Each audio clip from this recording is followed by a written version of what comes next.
Hi, this is Lex, and welcome to the FinTech Blueprint. It's your podcast about fintech, decentralized finance, digital banking, investing, robo-advice, artificial intelligence, and all the other frontier technology that is transforming financial services. To get more content, like an illustrated transcript of this conversation in your inbox, subscribe at fintechblueprint.com. So without further delay, let's jump into today's episode.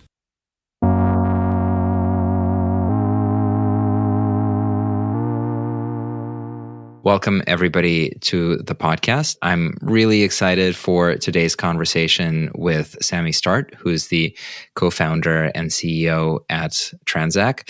We're going to talk about fintech, about DeFi, about the on-ramps into the crypto ecosystem. And Transak is one of the most interesting and successful companies building out on-ramps and developer tools to bridge these payments gaps. So with that, Sami, welcome to the podcast. Hey, Lex, good to be here. So let's start with what pulled you towards some of these themes, like what got you interested in software, in technology. Before you went on to found a company, what drove you into these directions? I've always been very much into computers. And I think the first time I wrote proper code was in my physics undergraduate degree. So it was writing some C++ code to simulate physics experiments. After that, I kind of got more and more interested in the space. And I also saw that a lot of the most fast-growing companies in the world were using tech and that it was kind of eating the world, in order to use the words of A16Z, right? So I was very much interested in that. I did a master's in computer science and I learned how to write, somewhat proper code. And from there, I worked in high-frequency trading. So I was writing code to automate the market making of the options on the S&P 500, and found that very fascinating. And I definitely have a lot of trading DNA in my system. Eventually decided to go more into B2C fintech. And I joined a company called Smarkets that was doing prediction markets, centralized prediction markets, that is, not decentralized. There, I really got exposed to a very typical B2C fintech company.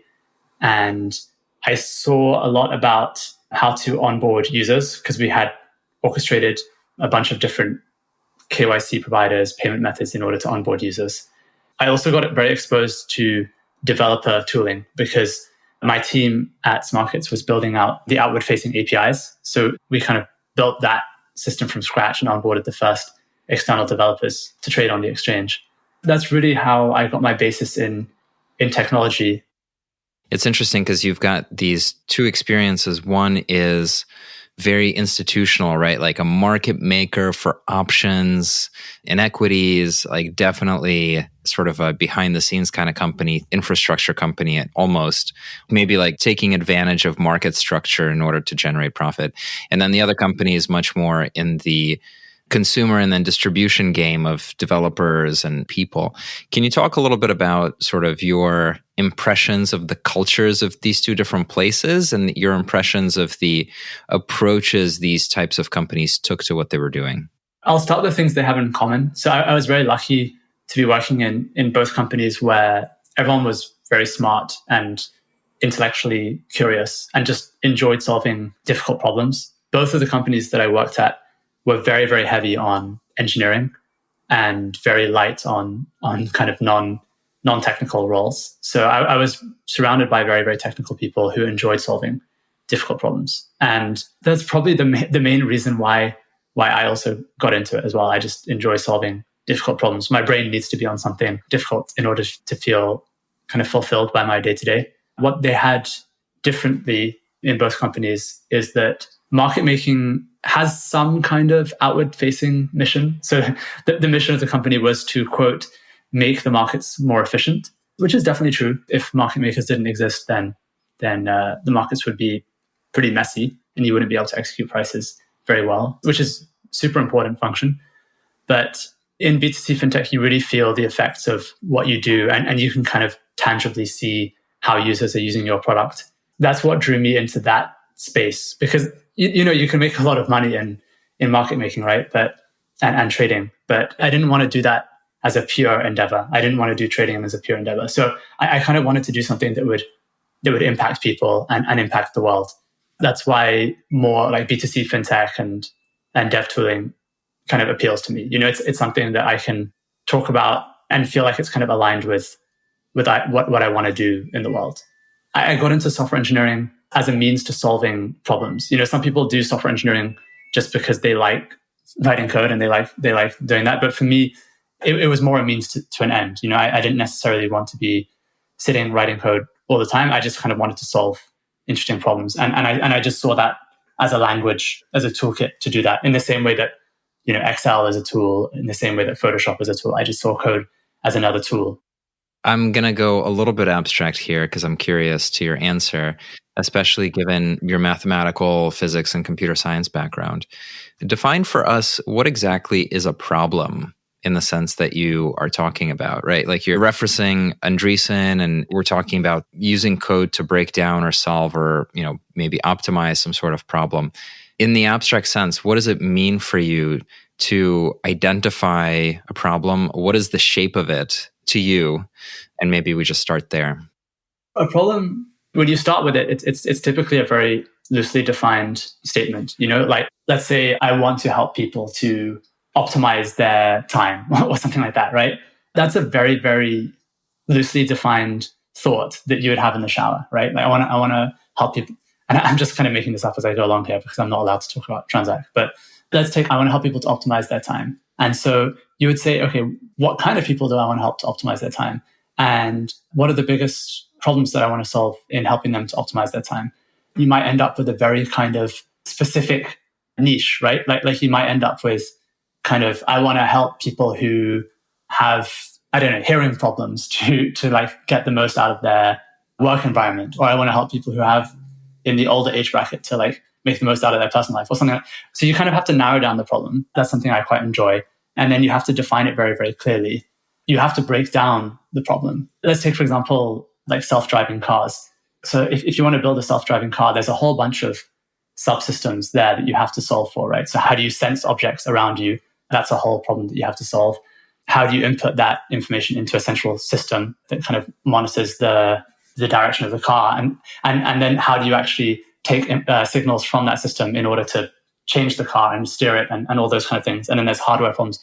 So I really enjoy taking a really, really big problem and kind of breaking it down into sub-problems and then solving those sub-problems. That's probably something that comes from physics as well, because in physics, we had to do that a lot, right? You had to take very, very big problems and like break them down into like sub-equations and kind of solve them. Yeah, I think there's an element of observing the environment to see where something, maybe something's not clearing, right? Or maybe where the equilibrium for some particular thing is financially fine, but then from a human happiness perspective is quite bad because there's maybe a bad distribution of resources or some other symptom of a problem.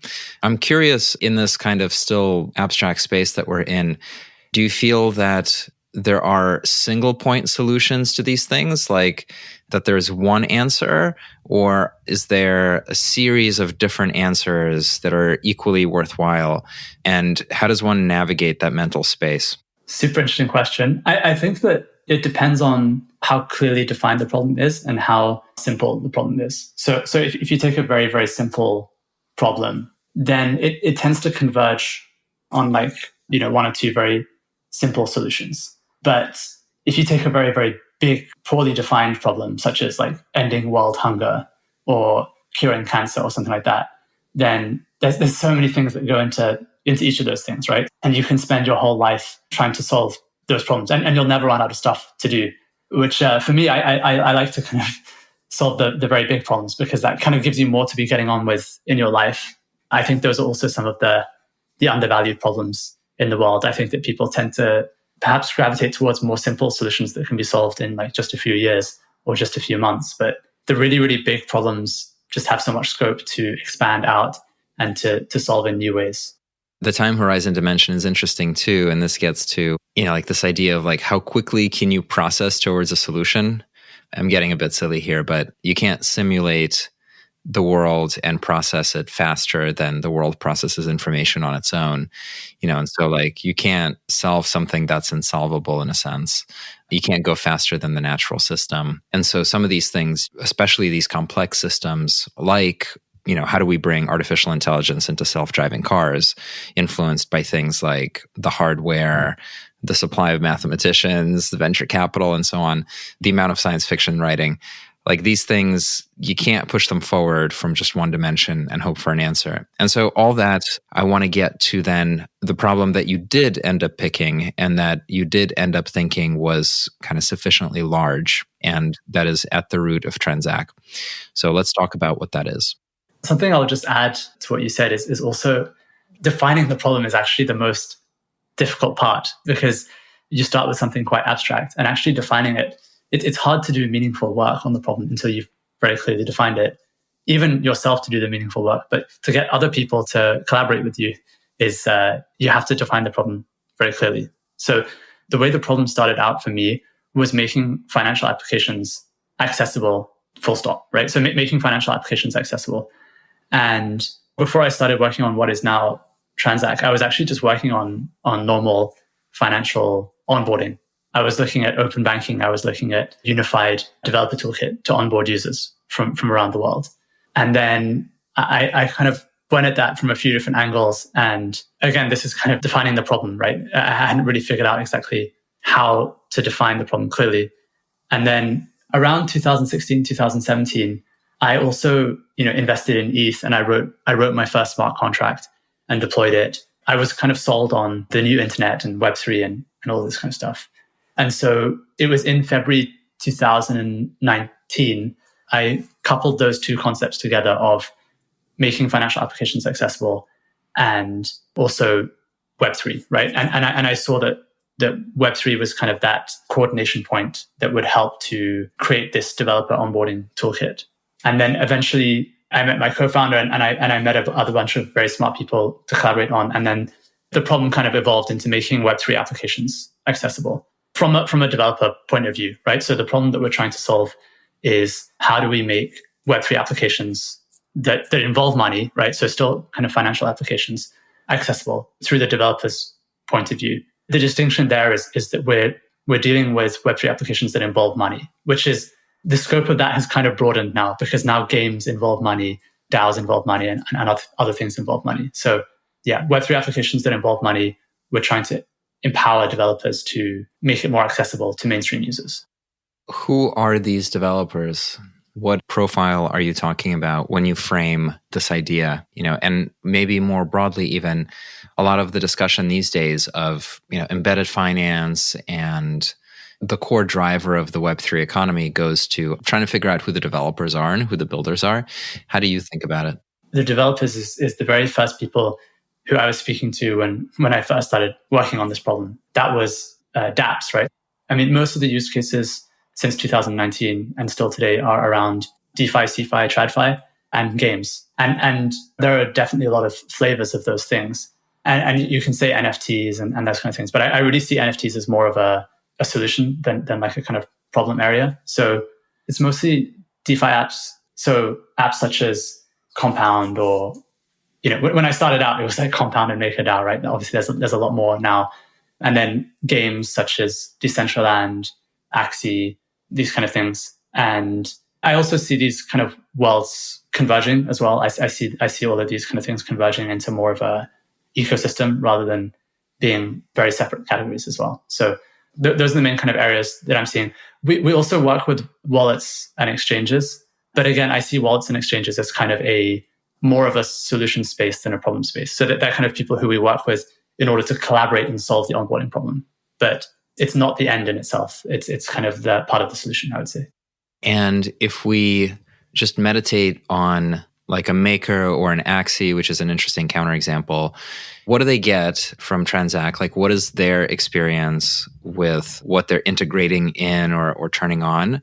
And then once we understand, like how they quote unquote plug in, I want to talk about the nuts and bolts underneath of what is actually going on. But just if we start at the level of a developer needs to plug in X, and this is how they do it with your product. Let's take the example of Decentraland, which is one of Transak's partners. And if you want to use Decentraland, I mean, it's still very much evolving, but if you want to use Decentraland, you need to have a wallet with some crypto in it. You don't need to, but in order to use kind of a lot of the features, you need to have that. And so the problem, I think, is probably quite well known for most people is like, I have users landing on my app. They need to onboard into crypto. So I don't want to send them to a third-party exchange and make them buy a bunch of crypto and then come back because it's not an integrated user experience. So I want to onboard them within the application itself. And even if they own crypto already, they may not own the right crypto, right? So they may not own crypto on the right chain of the right token. We want to create a very smooth and integrated onboarding experience that can allow them to buy the crypto. Along with that problem, there are also a bunch of very interesting adjacent problems, right? So if you don't have crypto yet, you probably also don't have a wallet. And if you don't have those things, then you probably also don't have the necessary tokens to pay gas fees or know how to pay gas fees and execute a transaction. And then there may also be some identity pieces involved in that as well, such as you may need to verify that you're a real person in order to do a metaverse dating event. It's a very niche example, but it's a real example. And so Transak we're not necessarily trying to build all of those tools ourselves from the ground up, but we're definitely trying to partner with the right people and to orchestrate everything and make it so that app developers can onboard their users. And it looks like a very kind of mainstream experience that anyone can do. I love the example of the metaverse dating event needing like KYC. Otherwise, not full KYC, by the way. This is kind of a subtle point, but it's just an attestation about a part of the user's identity. We're not saying that you need to like fully KYC in order to do these things, which is a very nuanced part of identity that is kind of coming in decentralized applications. I think identity is getting more and more unbundled from the idea of you're going to have a passport or a flag to wave around and becoming much more anchored to what people actually do and not an abstraction of what they do, but their actual history, which can be compressed real time into some aspect of them that they want to represent. If I were to try to make an analogy, right, if you look at earlier versions of the internet, you couldn't have e-commerce, for example, without payment processing that was modern for that experience, without a cart in which to check out and without a payment method to which that cart is attached and without, some sort of back-end experience for the retailer that is managing this checkout cart and all of the processes associated with it, and then the connectivity to the financial system, you'd never have e-commerce, right? And this is a dated 20-year-old example, but there is that innovation that not only is it kind of the operating trend of bringing physical goods online to sell them, but it's also this kind of payments and economic infrastructure to enable it. And of course, PayPal is very valuable. And so are other companies in the space continue to see innovation there. And there's an analogy here with the experience of people trying to use Web3 apps and, not having either the behavior or not having the tooling set up.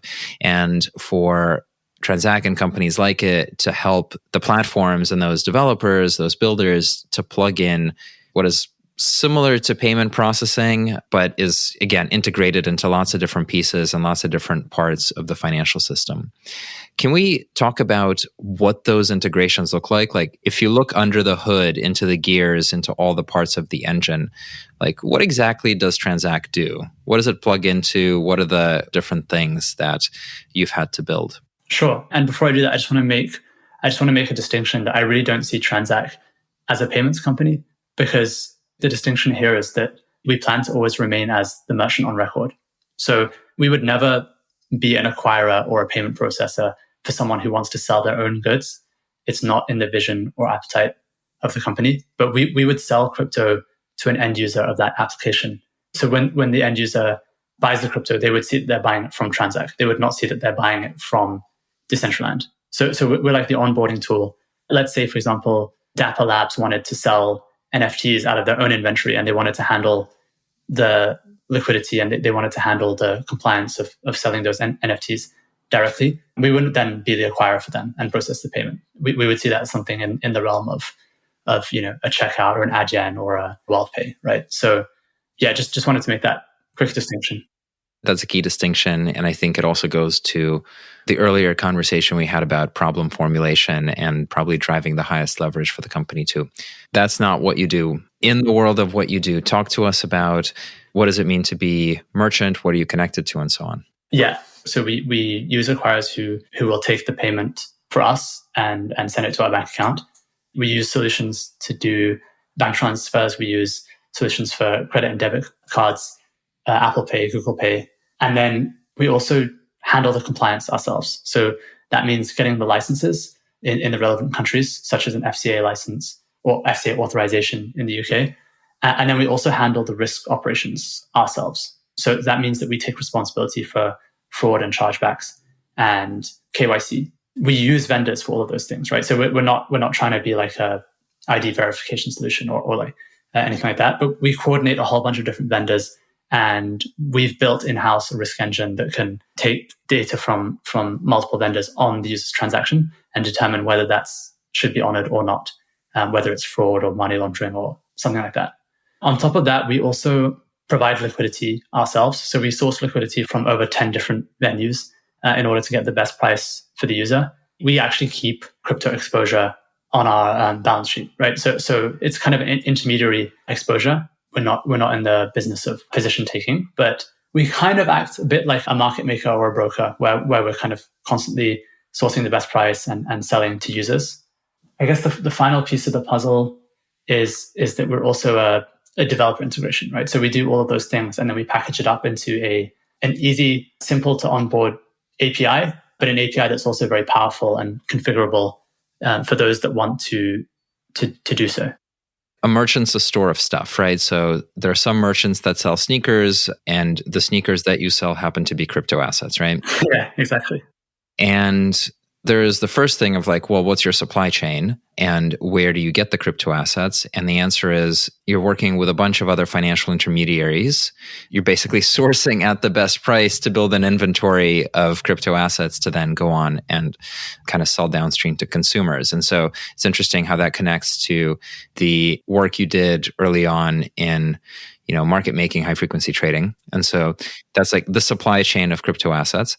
And then the other dimension is you have to plug into how many different payment methods? Right now, it's, I think, 7 payment methods in what we say is over 100 countries. But yeah, I mean, that list is expanding all the time as well. Right. So you are selling these crypto asset sneakers and you have to accept payment for them. And so in the traditional economy, what are the different rails that you today integrate? So it's faster payments in the UK, SEPA in Europe. Then there's the card networks, so Visa and MasterCard, Apple Pay and Google Pay. We have ACH coming soon, but we haven't shipped it yet. We did launch Indian payment methods a few months back, but we had to pull it back because the regulatory environment is kind of flip-flopping there every few months. But those are the ones so far. Gotcha. Yeah, the world is indeed a beautiful mess as it relates to market crashes and regulatory oversight. But there's an additional sort of challenge just aside from the licensing bit, which is if you're setting up a regular merchant, Visa has probably very little emotions about it if you are a laundromat or actually selling sneakers or sandwiches. How did these different payment providers relate to you when you kind of flagged that you were a merchant of crypto assets? What were the challenges and kind of how did you get through them as it relates to these payments rails? The answer to that has changed dramatically over time. So when I first started working on this problem, I think it took around a year to open our first bank account and first kind of payment rails. That was extremely challenging. And now the environment has changed dramatically. And most of the major acquirers are very open to this and make a lot of revenue from crypto-related payments. And then there's also an increasing number of banks that are either crypto-friendly or designed specifically for crypto coming up as well. But that's in kind of UK, Europe, and USA. I think other regions, the mileage will vary considerably. Okay, and so there's been this sort of evolution and maturity, or maybe that's the wrong word. Maybe there's been more exploration by folks who want money in motion because they're actually starting to see money move in these ecosystems. And so it's a commercial opportunity. And then the last bit that I wanted to open up is like you are touching money. So what are the types of licensing that you bump up against, not necessarily get, but what are the regimes that you're kind of navigating between? In my mind, there is like this forest full of trees and monsters, and you kind of have to, weave between the shadows to not invoke one out of 200 different regulatory agencies who might misinterpret something that you're doing, depending on what billionaire owns Twitter. And so what's your decision-making approach to thinking through geography and thinking through regulation? I see regulation as painful and difficult, but I also embrace it. And it's also part of our job is to take on regulation on behalf of the customers that we work with, because otherwise that's a big part of our value proposition. We take that on for the partners that we work with.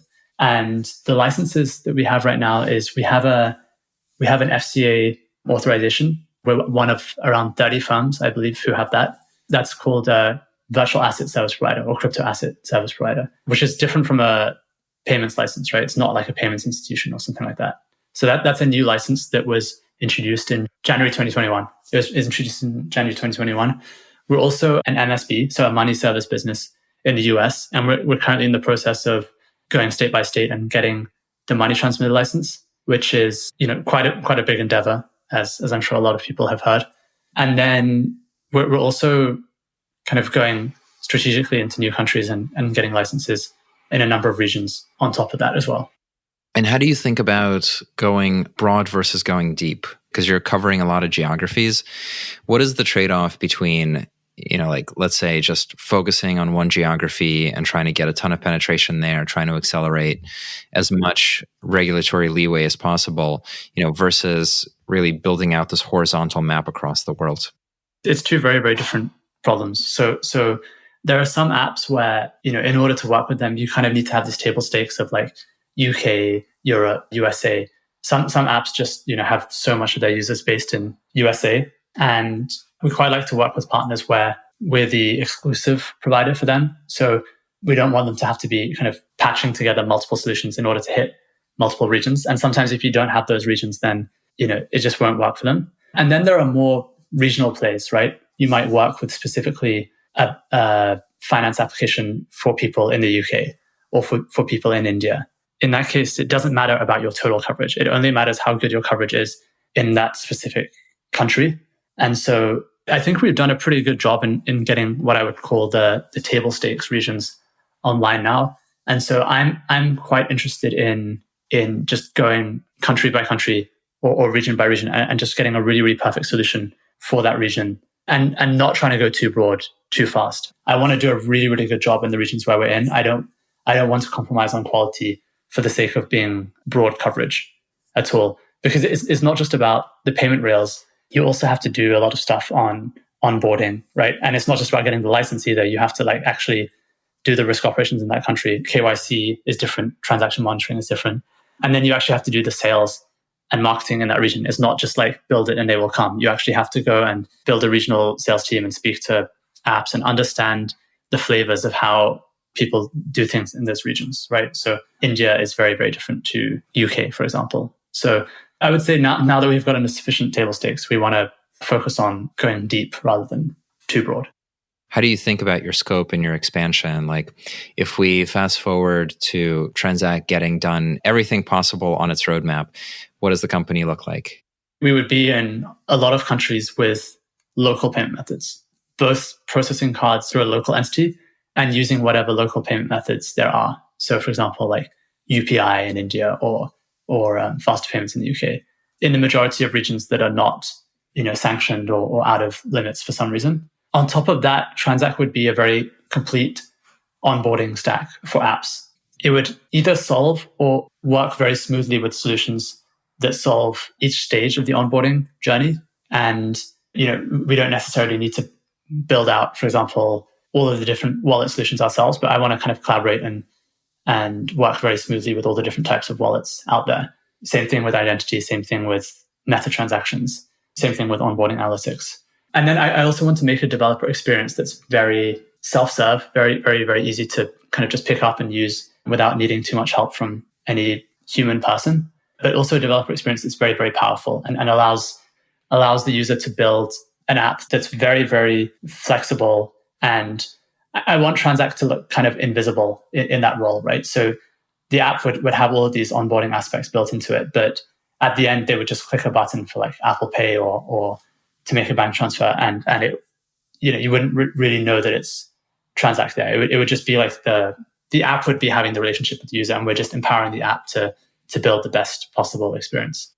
One more question on this topic, I think, around the idea of onboarding. How should we think about the opportunity of onboarding, right? Because you said you don't want to do the ongoing payment processing within some particular application.